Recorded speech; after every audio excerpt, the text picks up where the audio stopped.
I'm not where I'm supposed to be. I'm going in Hey, I'm Danielle circles, Davies, and you're going listening to in Roar, a circles. show that I amplifies should the get voices of women away breaking from barriers, leading here. change, and There's a making real better impact. place for me, Keep listening for bold better ideas and place for stories that me. inspire you to Trying to find your play my voice and make some symphony, noise. but there's so much.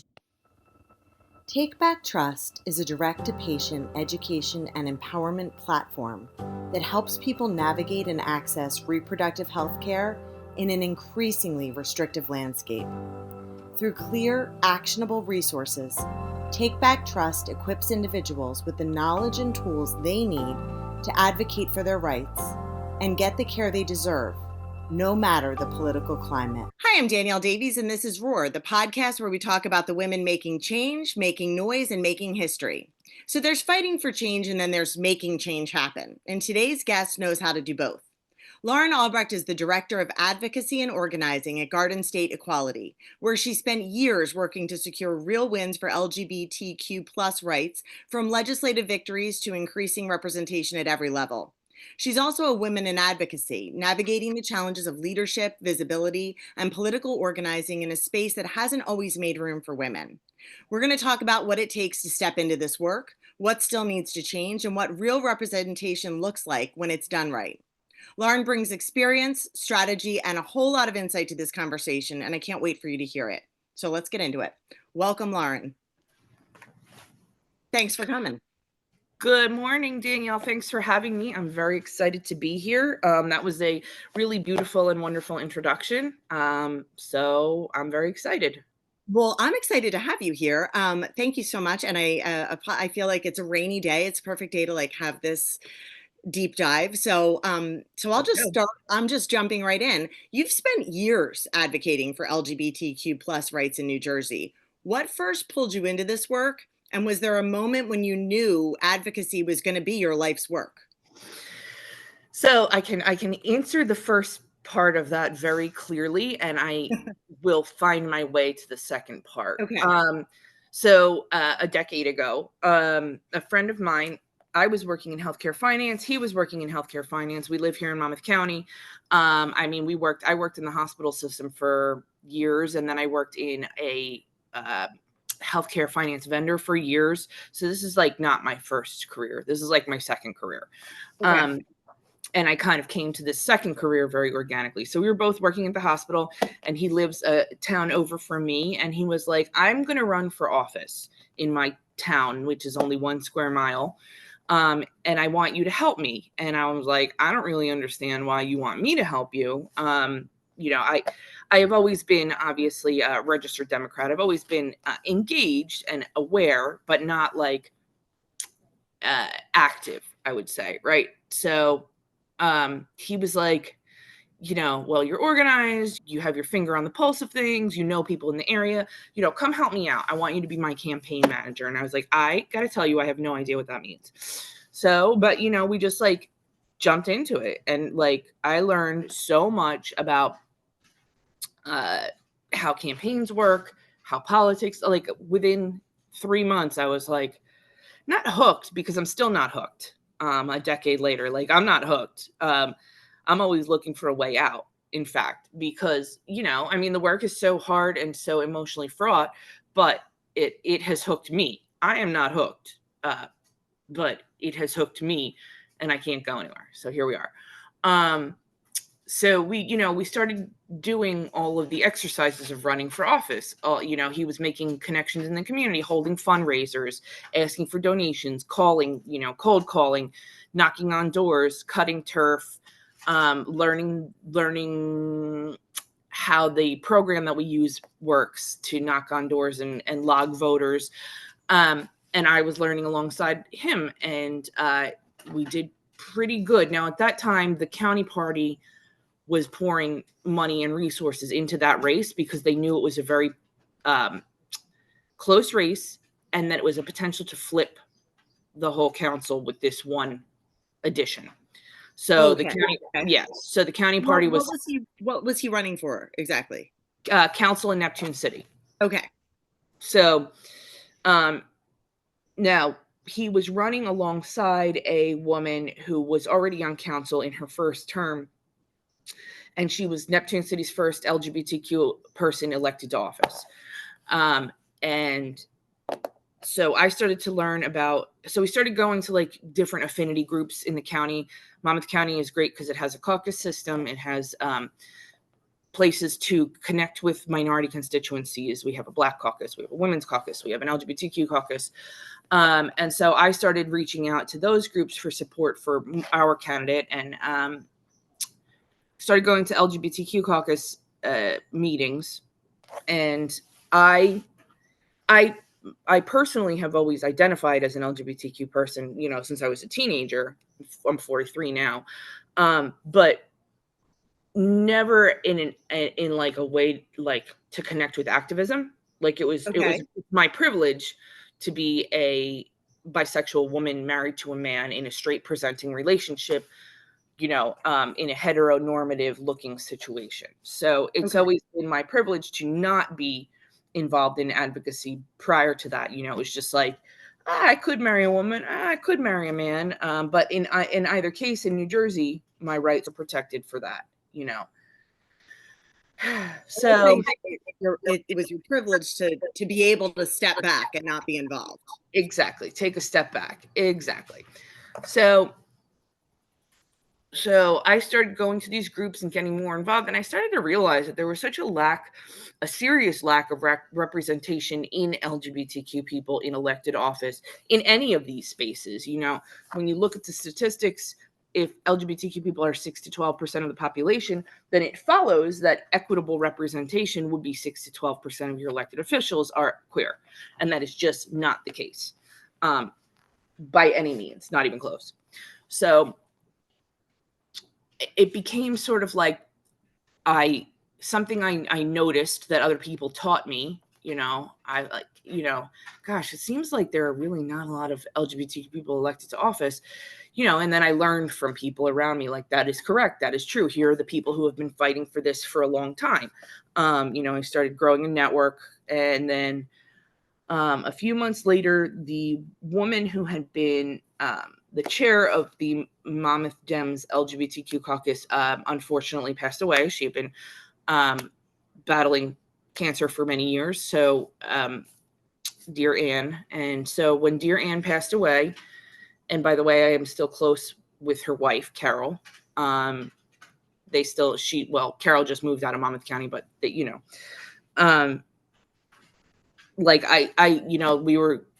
caucus had no chair. So I was kind of like, well, I understand parliamentary procedure, so I'll take it on. And that was kind of just like a new utility. We needed some direction, and somebody needed to grab the reins. Nobody else seemed like they wanted to take that on. I had the time. And so I did. So I did that for many years, getting more involved in canvassing, campaigning, making relationships, building networks, driving platform and policy within the county party, being an LGBTQ voice at the table, getting people registered to vote, getting people involved, asking LGBTQ people to run, raising money for LGBTQ people who are running. Did that for a long time. And then I was elected in 2017 to New Jersey Democratic State Committee. So I was a committee member representing Monmouth County, one of 8. So I was on the June primary ballot, which was cool. It's the first and only time I have ever seen. Well, that's not true because I'm on county committee and your name is on the ballot for that too. So I was on state committee from 2017 to 2021. In 2019, I was appointed to lead the state Dems LGBTQ caucus under Chairman John Curry. So he was our chairman for about a year. And then when he stepped down and we had a new chairman incoming, Chairman Leroy Jones also asked me to stay on in this role. So I've held this role since 2019. It's an appointment. It's not an election. So it's chairs of caucuses serve at the pleasure of the head of the party or of the organization. That's just a general rule across the board. So I'm here as an appointment. And I'm also the municipal chair of the Wall Township Democrats. And all of this is aside from my professional life now. So once I started, making networks and getting into understanding policy and looking at legislation while in the course of campaigning and raising money and meeting people and understanding legislative process, I started kind of being a little more interested in the policy side instead of the politics side. So the switch happened in like 2018, 2019. There had been a bill that was sort of languishing in the state legislature. It was called the Gay and Trans Panic Defense Bill. And so I see your face. Do I need to do a dive in? Okay. Will you explain it for us? Sure. What that was? Okay. Yeah. So previous to the passage of this bill, if in a case of murder or of bodily harm or injury or somebody attacks another person, if there was situations in which the person who was charged with this offense could use the excuse that they were mentally distressed because the person that they were. So, for instance, have you ever seen the movie Boys Don't Cry? Yes. Right. Okay. So if you say you're at a bar and you meet somebody and you meet a woman and you're a cisgender straight man and you meet a woman at the bar and you take her home or whatever, and then you find out that she's a trans woman. If you in your moment of passion do something to harm her, and then later you could blame it on, well, she was dishonest with me or I was in shock. That would be the trans panic or the gay panic, or you basically are excused because you're panicked about this. Yeah. Got it. Yep. Okay. Yep. So we made it impossible for that to be used as a defense by this law.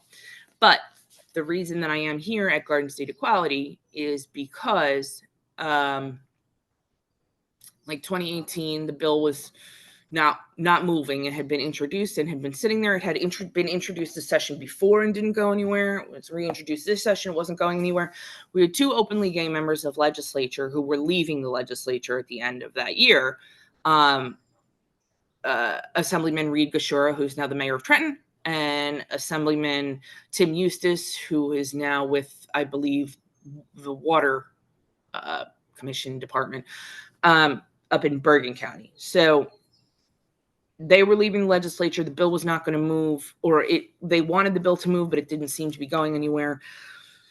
So I had a conversation with a couple of legislators that I just knew, through socially. Like, I didn't work for them. I didn't work in the legislature, like just people that I knew and had, relationships with, conversations with. And I was like, it would be really a great show of support for the LGBTQ community if we did this. We'd be like the 6th state in the nation to do it. New Jersey needs to stay on top of being progressive. And I had a conversation with Senator Vingo Pal, who I believe was in his first term at that point in time. And he was like, just give me the bill number. We'll move it. We'll see if we can move it. I said, okay. So I sent him the bill number. The next day it got put up for a committee hearing. And then I got an email from Garden State Equality, like a mass email. And it was like, due to our hard work, the gay and trans panic bill is now moving in the legislature. And we've been trying to move it. And I was like, the F you did.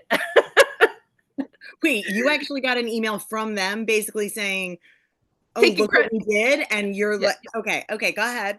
So maybe, and the way I understand it later is that they didn't realize that anybody else had been working on it too. And they had been working on it, but I just happened to know that the timing was really, and that conversation you had. Right. Right. So, and not for their lack of effort either, but it's just, it's different if you're able to get in somebody's ear personally and say, here's what the impact of this is, make the connection, explain why this is really personal to you, instead of like them getting 50 form letters from, tell your legislator, pass the trans panic defense bill.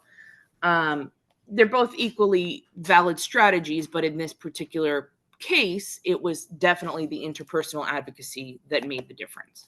Okay. And so I took that email and I sent it to the executive director and I said, let's talk about this. Because he was a friend casually. I said, let's talk about this. Because it seems to me like,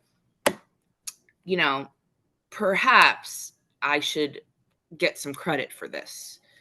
And he was like, do you want to come work for us? you? Yeah. Wait, what did he say? He said, do you want to come work for us? And I said, okay, let's talk about it. So I started on, while I was still in healthcare finance, I started on as a policy consultant, government affairs, part-time government affairs agent, Okay. with Garden State Equality. So I did that from part-time from 2019 to 2023, working, several hours a week, but certainly not full-time, while also doing my full-time job. And then in 2023, a full-time position became open, and it was offered to me. And so I changed careers. But so this is how you got in. This is how this has all started. But yeah. But you mentioned at the beginning that you're not really hooked. Like, so when I said, was there a moment you knew advocacy when it's going to be your life's work? I should have been like, and is it? So it is. It is. It is. It is, but there was not any specific moment that I made the conscious decision, right? So what I will say is that when people make a conscious decision to make this their career choice or their path or their life, perhaps they have prepared more, or they have gotten a college degree in it, or they have structured their life in such a way. I just kind of followed the path organically, due to much trial and error, due to many incredible mentors who have helped me along the way, graciously, free of charge, taxing on their time, but really generous with their guidance and life lessons. People who do lobbying for a living, people who are legislators, people who have been legislators, people who do policy for a living. I learn all the time from people who know more than me. Well, and it can't be easy. And especially, first of all, given what you do, but also the fact that you are a woman, and its visibility is different for women in leadership roles. And we look to people like you as examples of how you can be successful in that. Have you ever felt like being a woman has shaped your experience in this space? So a couple things about that. Yes. Yes, definitely. There are definitely still times where I feel boxed out by good old boys. Okay. There are definitely times, and also what I will tell you has shaped my experience in the LGBTQ space specifically is the experience of being bisexual. There is within the community, there is bi-erasure, there is biphobia. There are those who would say that my leadership is less valid. It's the space of too queer for straight spaces, not queer enough for queer spaces. Okay, yep. So oftentimes it does feel like a little bit of a lonely place, despite the fact that 60% of the LGBTQ community, when they're telling the truth on an anonymous survey, will tell you that they personally identify as bisexual. Being visibly bisexual is a weird space to inhabit. It's so interesting because it's like that. I feel like, you and I offline in a separate conversation have said, even, within anytime you have, I'm going to make this not about, anytime you have a club, you think Yeah. everybody, let's pretend it's, I've been watching Ted Lasso, so let's pretend it's soccer every time, or football in the UK. So you've got a club and it's the football club. And so you think everybody's aligned, right? Everybody's got the same, but within that structure, there's always going to be these differing components. Hierarchies. Yeah. That is such a, I feel like, unexpectedly crappy thing that happens when you are trying to make change and you're Yeah. bucking up against this. How have you navigated these things? You just keep, listen, a large challenge of leadership is like retaining authenticity. And I feel like that's just what, that's the way to do it. Like, I retain my authenticity. I continue to remember what principles guide me and why I'm here. And when you have those in your pocket as you're, and like I said, again, like, this work is hard. And there are days where I'm like, I am done here and I'm going to go get a nice little job back in healthcare finance, or, Yeah. yeah. But if you keep remembering what you're doing, why you're here, who is affected by the work you're doing in a positive way, and what potential that has, it keeps things clearer in your sight. I was just going to say that. Can you, when that bill passed, when that changed, can you tell me about, like, what the impact was for you, what that felt like for the LGBTQ community? I mean, I would say for me, it felt like a learning experience. That's what it was. It was like the first time that I ever was like, wow, this is that thing that we learned about on Schoolhouse Rock, or I learned about in civics, social studies in high school. This is the legislative process. Somebody introduces a bill. They vote on a bill. They vote on a bill again. They sign a bill. Like, that was all. It was just a learning experience to me. It wasn't like a point of pride or anything like that. It was just like, oh, wow, okay, this is the first step in a journey that I will do this again. I will need to do this again. There are a lot of bills that need this to be done to it. And that's kind of where I went with it.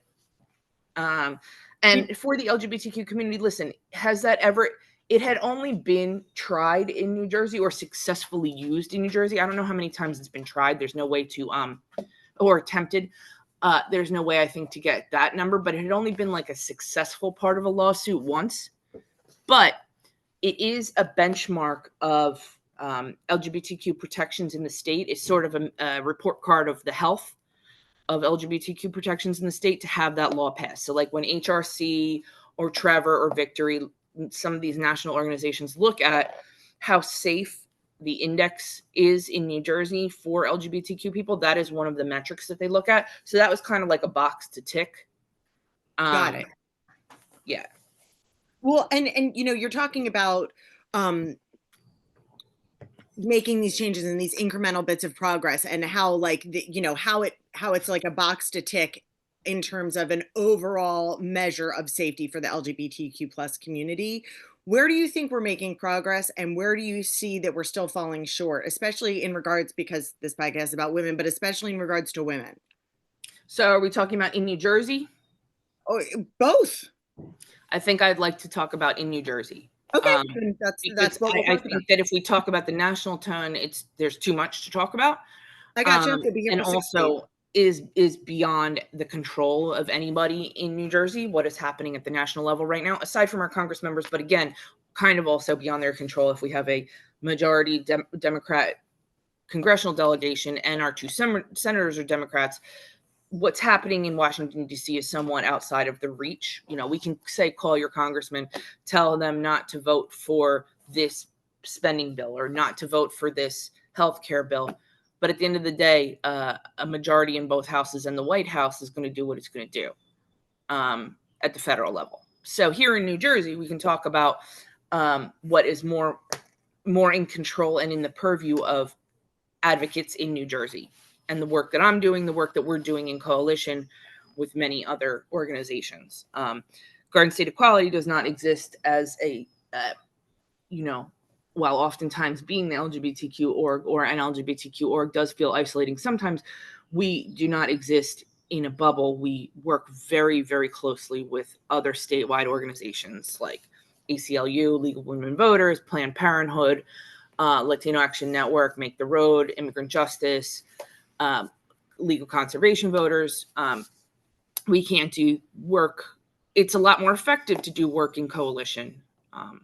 Just builds a broader base. So in New Jersey, we have on paper, right? And there's always a difference between what is law and what is lived equity, what is the lived experience of people who need to refer to these laws.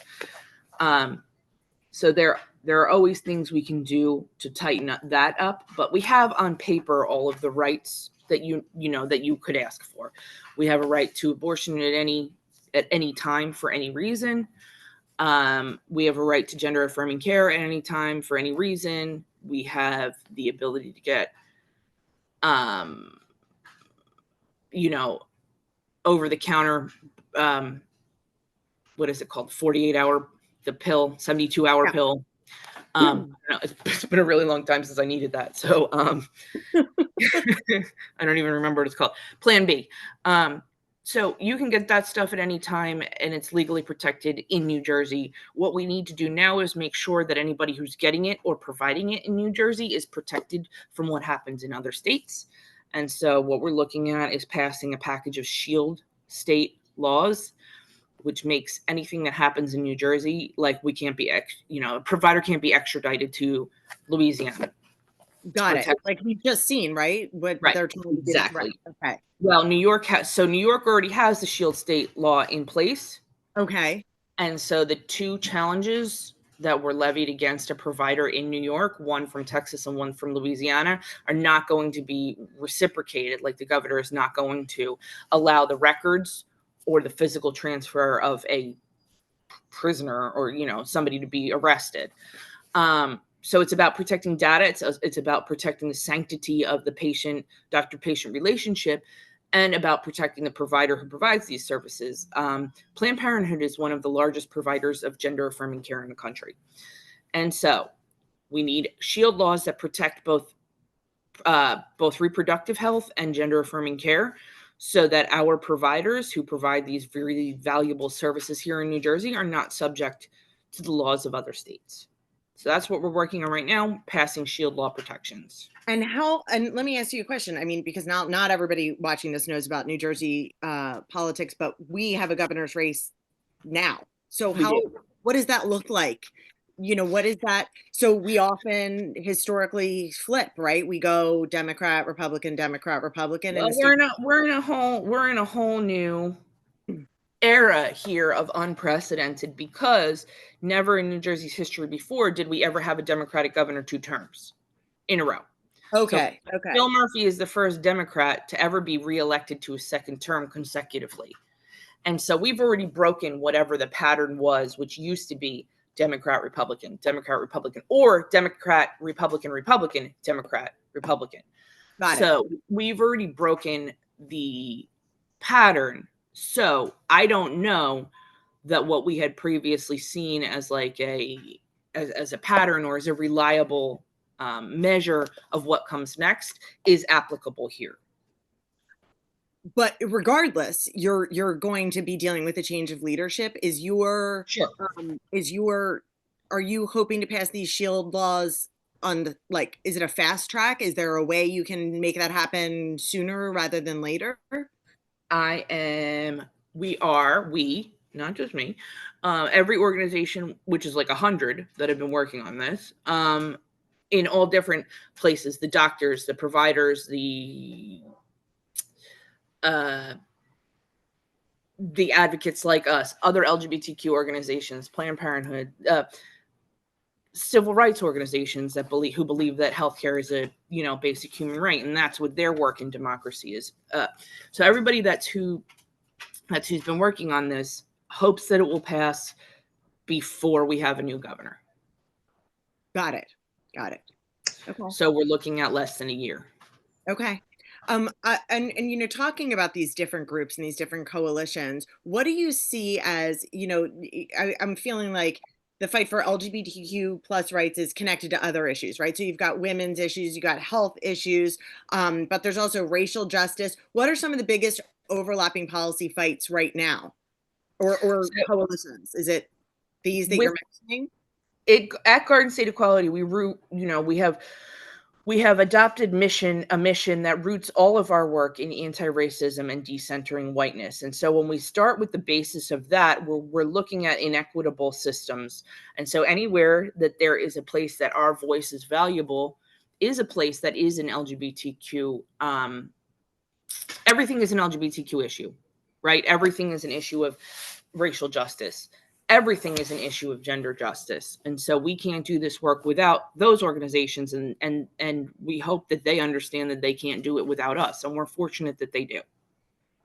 Do you find that, like, in coalition building across movements, it's helped or hurt to be a woman? It hasn't hurt, because you know what? A lot of the other leaders in these organizations are also women. Isn't it interesting too? Because, you know, when you talk about elected officials, you were talking about representation and how it's like 6 to 12% of people identify as LGBTQ, but you don't have that in office. And it's like 51% of our population is women, but you certainly don't have 51% of people in the Senate. Like, Absolutely not. we just don't have adequate representation, but that's what we're working on. That's what we're working on. So, but what we do have is women doing the work. yes. You know, always in the sort of like, sometimes in the front seat, but definitely always driving the car in the back seat, in policy spaces, in advocacy spaces, in relationship making spaces, in organizing spaces. You know, I work with a lot of women at the same sort of, you know, I hate to break it down to like a level, but like at the same level as me, in the same, you know, equal position as I am.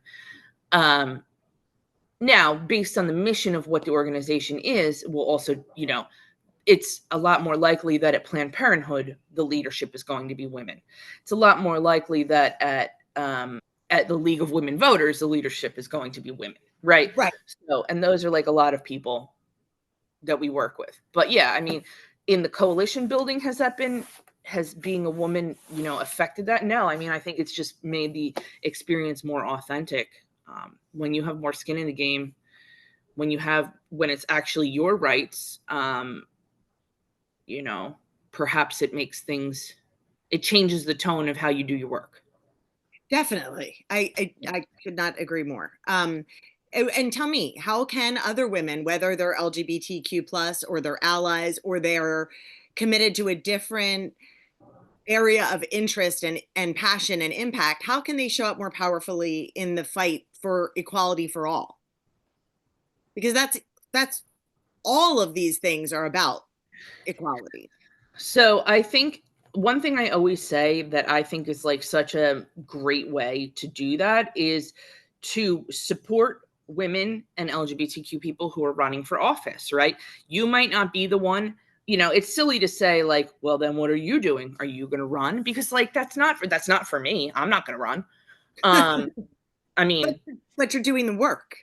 So I think that, you know, if you want to know that what you're doing is making a difference, you need to support those people who are putting themselves out there and putting their face on it, because that's really hard work. And I have seen some, you know, some terrible things happen to people who are, you know, candidates, slander.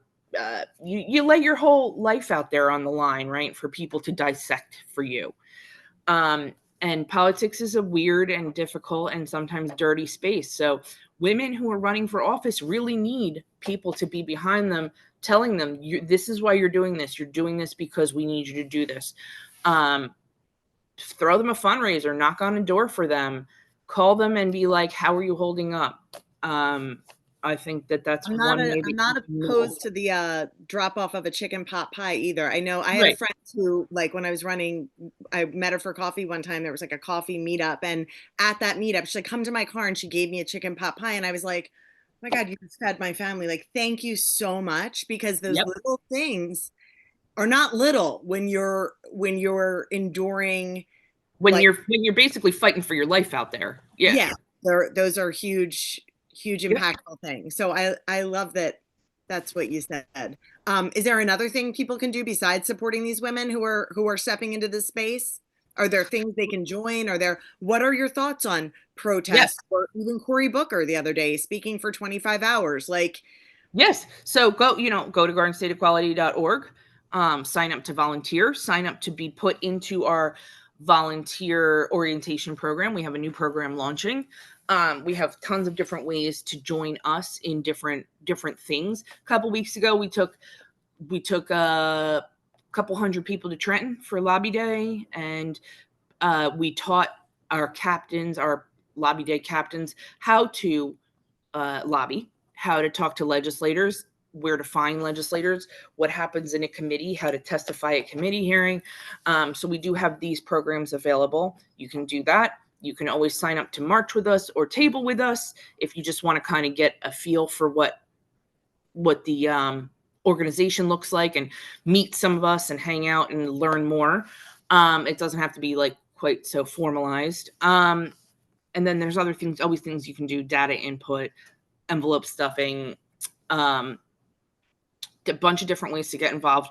But I would just say that, like, it's like, pay attention. Everybody says they want to get involved, right? But you can't do advocacy for somebody else. So like if somebody comes to me and says like, I know I've been really bad. I haven't been involved. I really got to pay attention. Well, then you do need to pay attention. You do need to think about what issues impact you and what's important to you, and seek it out. Other people can't do that for you. I can tell you to go to our website and sign up, but you really got to do that if you're committed to it. The difference between wanting to do it and doing it are worlds apart. And they really are. But yeah. I think for a lot of people, it's also not knowing that there are like a million different things you can do before you're just interested and want to be involved to run for office. It's not just either or. There are like 1,000 ways you can contribute to your community, to your world, to making your state better, that aren't just, like you said, go run for office, because that's not for everybody. And Nope. it might not be for anybody. Who knows? Nope. Now you can also go, you can go and look and see if all your seats on county committee are filled, right? If you want to get involved with your local Democratic Party, you can get in touch with leadership and say, do you have any available seats in my district? I'd like to start the process of learning how a county committee operates and how we can add to the greater mission of democracy or electing Democrats in this area. I live in Wall Township. It's tough here, but I do have most of my seats on county committee filled. I do have a robust network here. It's just, there's really no way to get a Democrat elected. But we are here. We are doing things. We can add to the greater mission and the greater voice. Absolutely. And last question for you, unless I forgot anything, which you're going to have to tell me.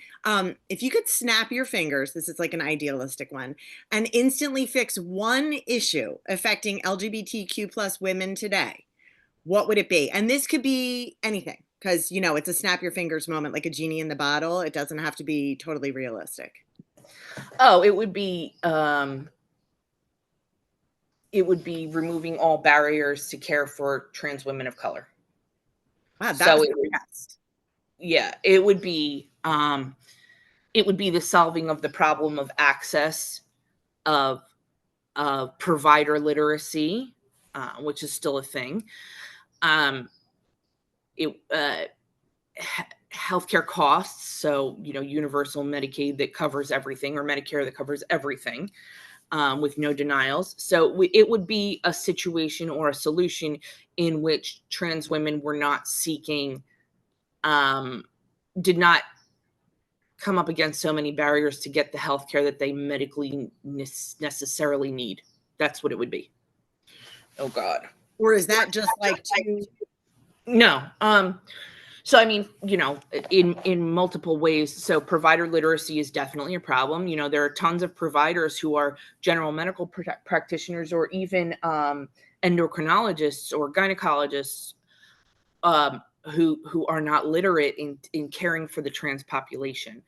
I would wager that my personal gynecologist, she's great, but I don't think she would know how to handle a transgender person.